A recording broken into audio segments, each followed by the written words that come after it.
Hello, everyone, and welcome to the Jeffrey Epstein Show. I'm your host, Bobbycapucci, and this is a morning update. We know that Jeffrey Epstein was completely locked in when it comes to Wall Street. We know that he had a bunch of buddies on Wall Street, a bunch of real close friends on Wall Street, guys like Len Dubin, Jess Staley, Les Wexner, etc., etc. Well, here's a guy that we haven't talked about too much here on the podcast.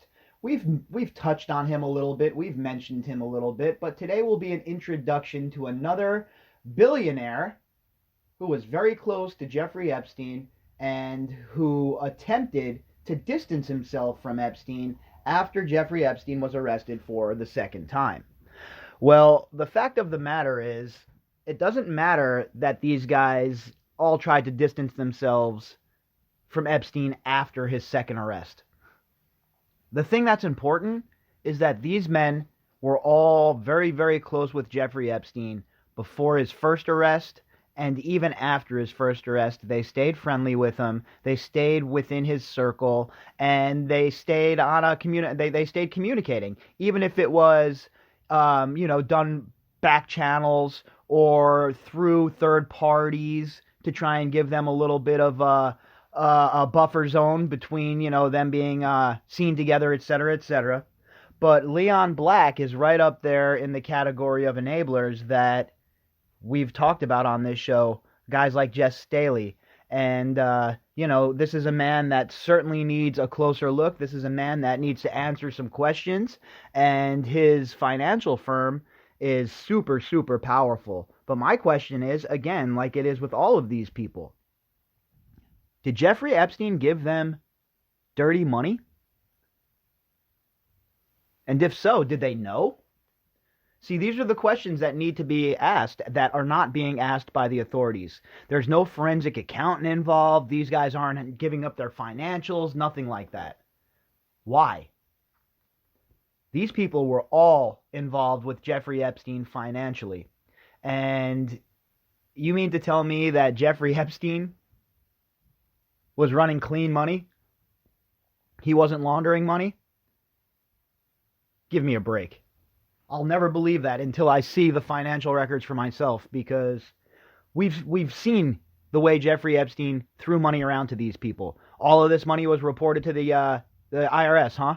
On both ends of the transaction? What about those cash payments? They were reported to the IRS? Come on, no way. Zero chance that happened. So today's article is from Bloomberg, and the headline, Jeffrey Epstein had a door into Apollo, his deep ties with Leon Black. This article was written by Sonali Basak, Heather Perlberg, and Sabrina Wilmer. It was published on July 31st, 2019, and updated on July 31st, 2019. Almost a decade after Jeffrey Epstein was first accused of preying on young women, he still had access to the inner sanctum of Apollo Global Management. Right there off the bat, it shows you the sort of person we're dealing with Leon Black. And it goes to my point that I'm always trying to hammer home here on the podcast about so-called polite society in New York, the upper crust of society in New York. They're willing to turn their head the other way and not see what you're up to, right? So that they can have some plausible deniability. But in reality, they all know the score. They all know the score. Everybody knows what's going on. All of these people knew what Jeffrey Epstein was. He was already convicted for it. And these scumbags in so-called polite society were willing to let him come back in and wash the stench off of him, give him credibility again, and be used as a conduit for him to once again be invited to places like billionaire parties in Manhattan, etc., etc. And guys like Leon Black are directly responsible for this. This man is an enabler. This man is certainly a very good friend of Jeffrey Epstein's, no matter what he says. And this is a man that deserves further scrutiny. Leon Black, Apollo's billionaire chairman, met with the financier, pedophile, from time to time at the company's New York offices, and he allowed Epstein to pitch personal tax strategies to the firm's executives, according to people familiar with the matter. Yeah, I'm sure Leon Black just lets anybody come in and pitch strategy. I'm sure he just meets up with anybody, right? Give me a break. Why don't you do this? Go ahead and give Apollo Global a call and ask them if you can have a meeting with Leon Black because you want to pitch something to the board and see how that works out for you. The executives were puzzled. Why invite Epstein, a registered sex offender since 2009, into one of Wall Street's most powerful private equity firms? What services could he possibly provide? Again, look, my opinion about Epstein is when he was brought into an operation like this, it wasn't because he had some sort of financial wizardry, right? It was because he knows how to move money. He knows how to pack dough. He knows how to launder dough. You ever see the show Ozarks?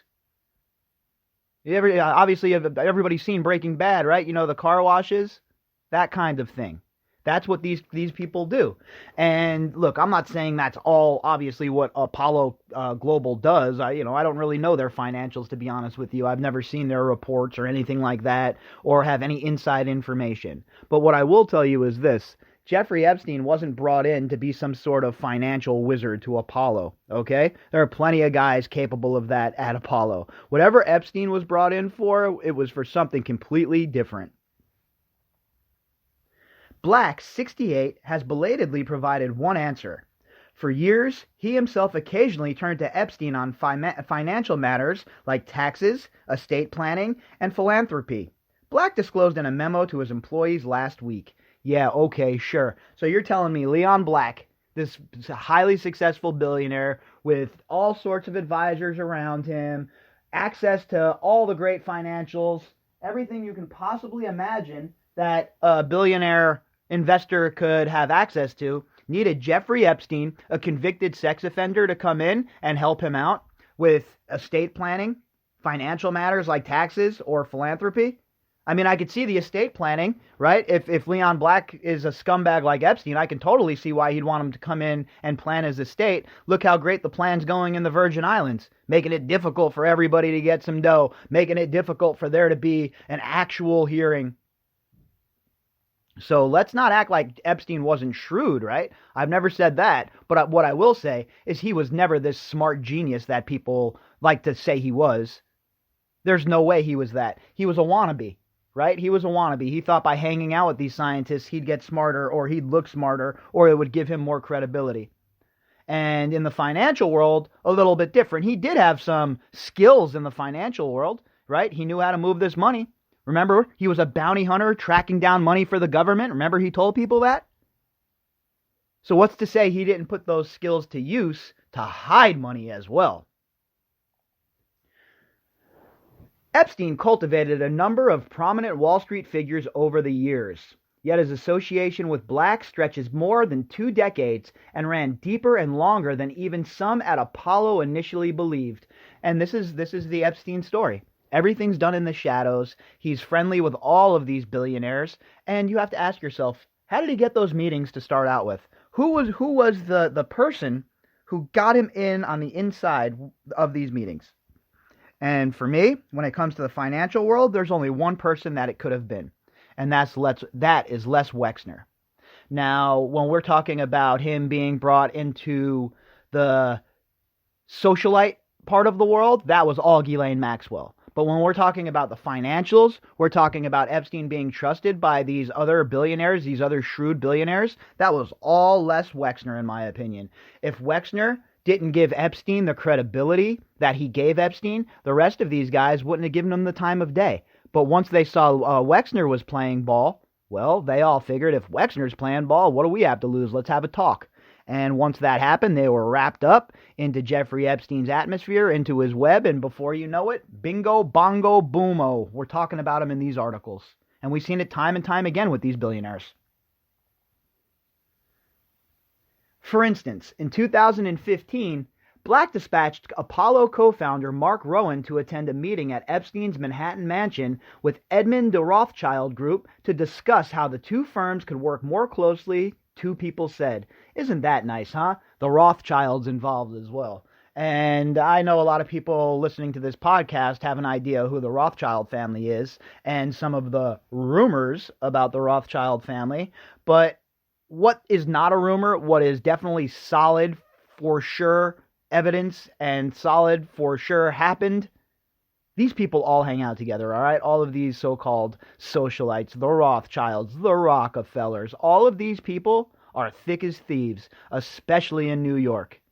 And I don't want to, pile too high on New York right now, considering what's going on there. I'm from New York. Half my family lives in New York. A lot of my good friends live in New York. But it is a den of scum and villainy in the financial sector and in the art sector. It's not even debatable, folks. It's not even debatable at this point. I am so glad I moved from New York and I never ended up working down there in the financial district. It was bad enough working for a company that works on Wall Street. And, in fact, my old boss is Epstein's neighbor, used to be Epstein's neighbor in Manhattan.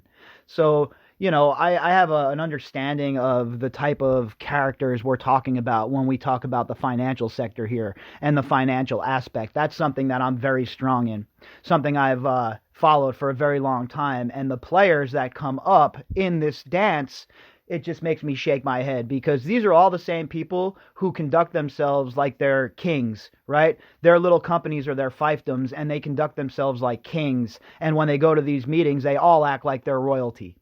And these are just the kind of people that you see over and over again, the names, the Rothschilds, the Rockefellers, the Cuomos, etc., etc. Enough is enough, okay? Enough is enough with these people.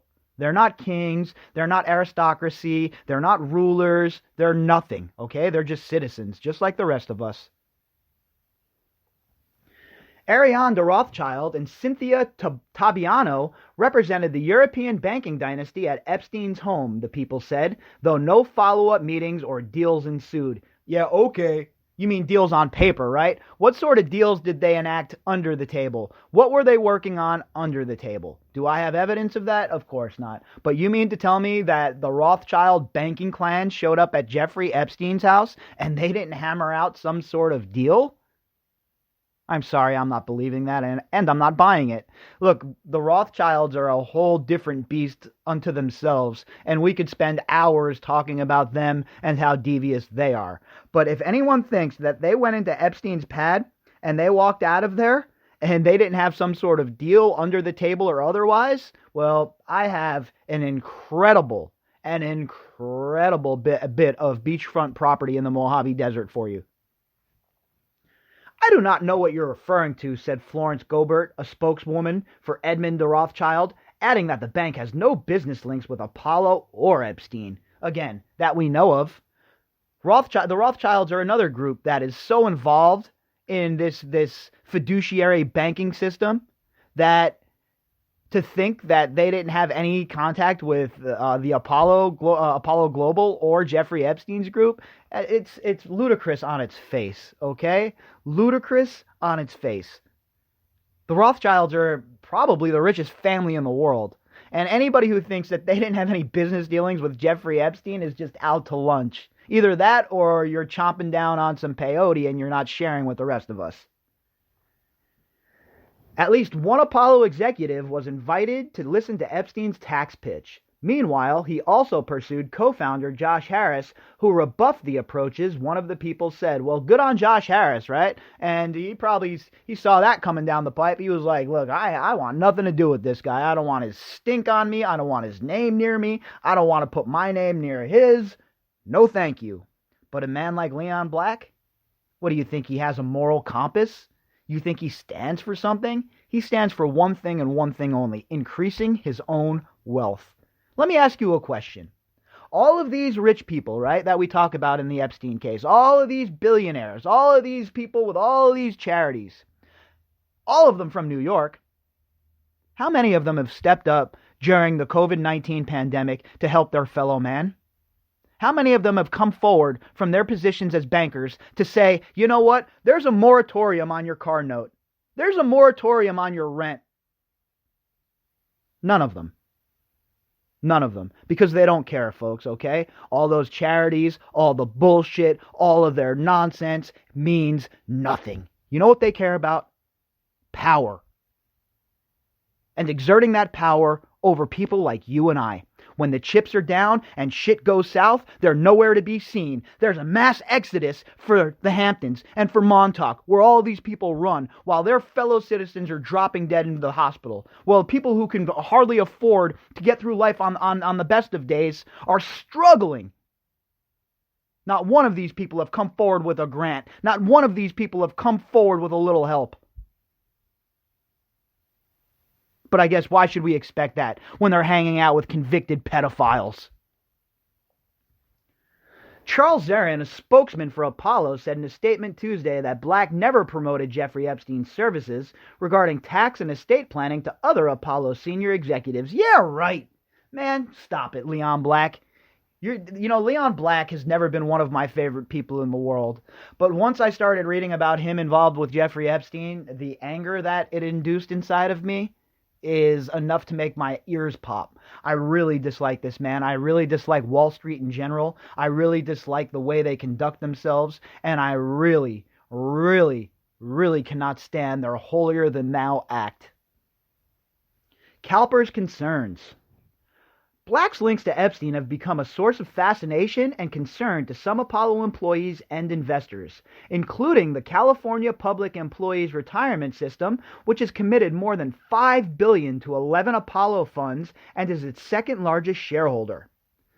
Yeah, you would think, right? So this is a California Public Employees Retirement Fund that's being run with Leon Black, who was taking advice from Jeffrey effing Epstein. You want to talk about a conspiracy, folks? You don't got to worry about 5G causing the coronavirus, or this being a big attempt by the whole world to get rid of Donald Trump, okay? You got all the conspiracies you need right here. Everything tied up right in this case. But the difference is, there is no conspiracy theory here, folks, all right? These are all ties that bind, and we have moved from a conspiracy theory to a cover-up a long time ago. And all we're doing here, as we keep going, we're just pounding another nail in their coffin every single episode. CalPERS takes this issue very seriously, Wayne Davis, a spokesman for the Sacramento-based pension, said in an email last week. The actions our general partners take, both in professional and private contexts, impact our assessment of which firms we desire as long-term partners. We consider any issue, including reputational risk, a serious matter if it impacts the firm's ability to be successful. Well, look, that's kind of an out right there, kind of giving himself an out about the success, etc., etc. At the end of the day, that's what it all comes down to. What's the growth rate of the fund? Is the fund experiencing a high-end yield? Is it, stalling out? Is it in neutral? Is it losing money? Because money talks, folks.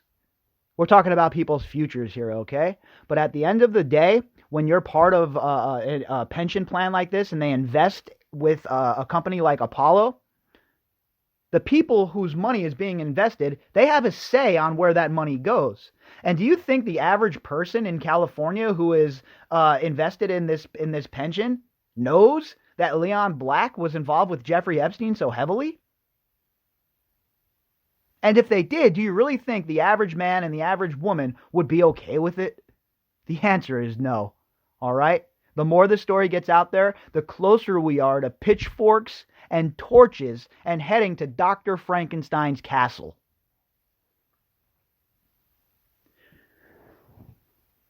He said Tuesday that the pension fund is in the process of contacting Apollo to discuss this. During Apollo's earnings conference call Wednesday, Black responded to a question from an analyst about how the firm is handling the fallout from potential ties with Epstein. All right, so let's hear him bullshit us real quick, okay? You ready? We take this all extremely seriously, Black said. There's been a virtual tsunami in the press on this subject. It seems to be the gift that never stops giving for the press. It's salacious. It involves elements of politics, of Me Too, of rich and powerful people, and my guess it will continue for a while. You imagine the tone-deaf, dumbass comment that this guy made about this? How about, I would like to extend my sorrow and my sympathy to the survivors of this man. If I had any idea what he was doing, I would have punched him in the face myself. And considering what these survivors have been through, I'd like to open up a fund to help them get some much needed solace going forward. You know, that's what a decent person would do who was involved with this shit. This guy, makes excuses. Well, it's the press's fault. It's salacious. It's the Me Too movement. No, bro. It's because you're a scumbag, okay? Don't try and pitch the blame elsewhere. You're a scumbag. You're friends with Jeffrey Epstein. You took his money. You didn't care. And you think you're going to ride off into the sunset with nobody being the wiser. Burnt. Wrong. Still, it isn't affecting our relationship with investors, Black said, adding, we have a pretty open dialogue with them. You're a liar, okay? Your open dialogue is full of lies, in my opinion. I can only imagine what was coming out in those memos, those inter-office memos about people shutting their mouths, or else. You're not fooling anybody, Leon Black. You're not fooling anybody. Black and Epstein's ties have come under renewed scrutiny after the disgraced financier, pedophile, was arrested July 6th on federal charges that he molested and exploited teenage girls. After conducting a review of emails and documents, Apollo said it established that Epstein, 66, never worked with the firm. Again, right? We're going to investigate ourselves. We're going to have a big old investigation, but we're going to make sure we do it ourselves. So, things are on the up and up. But you can trust us. No, we can't trust you. Nobody believes your investigation, Apollo Financial, okay? We know that your boss, Leon Black, and Jeffrey Epstein were very good friends. We know that they were more than business associates. Quit freaking lying to us.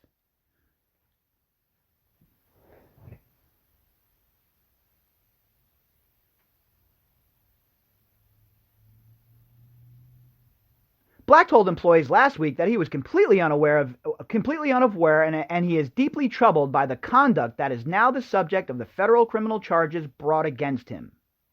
Black isn't alone in continuing a professional relationship with Epstein years after his first conviction.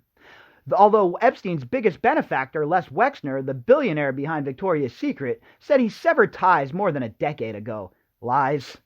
J.P. Morgan Chase & Company had maintained the relationship with Epstein for years after, while Deutsche Bank AG cut him loose in recent months.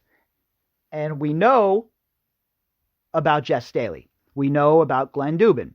We know about all of these billionaires, these investors from Wall Street that supposedly cut ties with Jeffrey Epstein, but all it takes is a little digging to know that that's not the truth, not a fact. Epstein and Black had been acquaintances since at least the early 90s. Let's cross out acquaintances and say friends. Since at least the early 90s. The relationship deepened as Black became one of the wealthiest and most powerful people in finance. Of course it did. Of course it did. What do you think? That these guys, they don't associate with each other? That they're not all thick as thieves? Yeah, their club isn't very big, folks. Okay? Their club is not very big. And all of these people sit down with each other, they have lunch with each other, they know each other, they're friendly with each other. And then you get a guy like Jeffrey Epstein on the scene who knows how to move the money, pack the money, ship the money, hide the money, wash the money. Oh, and then you got yourselves a real useful asset. And then you find out that Epstein also has ties to intelligence. This is the kind of thing that makes a man like Leon Black's tongue hang out of his mouth and salivate all over the floor. Because again, remember, it's all about what you can do for me with these people. Black is worth $6.5 billion according to Bloomberg Billionaires Index, having built Apollo, along with Rowan and Josh Harris, into one of the world's largest private equity firms. The company reported that it raised more than $12 billion in the second quarter, bringing assets under management to about $312 billion. Imagine that. $312 billion is being managed by this man. $312 billion. Apollo shares tumbled 5.9%, the most since December, paring this year's gain to 34%. Along the way, Black has become among the world's foremost art collectors, expanded his investments outside Apollo through his family office Elysium Management, and became a philanthropist with a particular focus on melanoma research after his wife Deborah was diagnosed with skin cancer. Look, I get it. That's great. All the money that cancer research can get, fine, perfect, but don't think it's going to give you cover, okay? It's not going to give you cover. Again, every time we read about one of these billionaires that is wrapped up with Epstein, we also read about their charitable works. And I'm tired of that shit, okay? Look, I get it. And as somebody who, the person I love the most, battled cancer and beat it, and I know the sort of struggle it is, and we need more money for research, but people like this can't be allowed to use their charitable givings as a shield. Epstein was a director of the Leon Black Family Foundation from at least 2001, according to disclosure forms filed with the U.S. government. His name appeared on these forms until 2012. That was an administrative error, a spokeswoman for Black said last week. Epstein was asked to resign in 2007, but records weren't kept up to date, she said. Okay, sure. You're managing $312 billion of other people's money, but you can't keep your records up to date? You're a bunch of liars. The whole entire financial sector is just full of scum and liars and just evil people, man. Black and Epstein were still doing some business in 2015. That year, BV70 LLC, a charity controlled by Black, donated $10 million to Epstein's foundation, Gratitude America. 2015, folks, okay? After the arrest. What more do you need to see here about who Leon Black is, who these other scumbag billionaires are? On a few occasions, I donated money to certain charitable organizations with which Mr. Epstein was affiliated, and he made contributions to certain charitable organizations that are meaningful to me, Black said in a memo to employees. Of course he did, quid pro quo, right? And I wonder how much money of that money that was earmarked for charity was divested, was put into your pocket, Mr. Black, Mr. Epstein. Of course, I don't have direct evidence saying that, but come on here, folks. The way these people are all moving this money around, this money around in these charities and doing it on the low, there's something there. There's something real stinky going on here, and somebody needs to kick in the door and find out what it is. If it's not going to be Jeffrey Berman, it needs to be somebody else. But I can tell you right now that all of these threads connect together. And when you pull on one of these threads, you get brought to another point. And that's what happens every single time we read about a person that's involved in this case. And Leon Black is right up there with Glenn Dubin and Les Wexner and the other billionaires that were really close to Epstein, that were financing this guy, that were enabling this guy, that were in business with this guy. So going forward, remember the name Leon Black, because we have not heard the last of him, and we have not heard the last about his relationship with Jeffrey Epstein. You can quote me on that as well. If you'd like to contact me, you can do that at bobbycapucci@protonmail.com. That's BOBBYCAPUCCI@protonmail.com. You can also find me on Twitter at BOBBY_CAPUCCI. Also, you can check out my new podcast, COVID-19, the pandemic that changed everything, at the link inside of the description box. All right, folks, I will be back later on for the Daily Drop.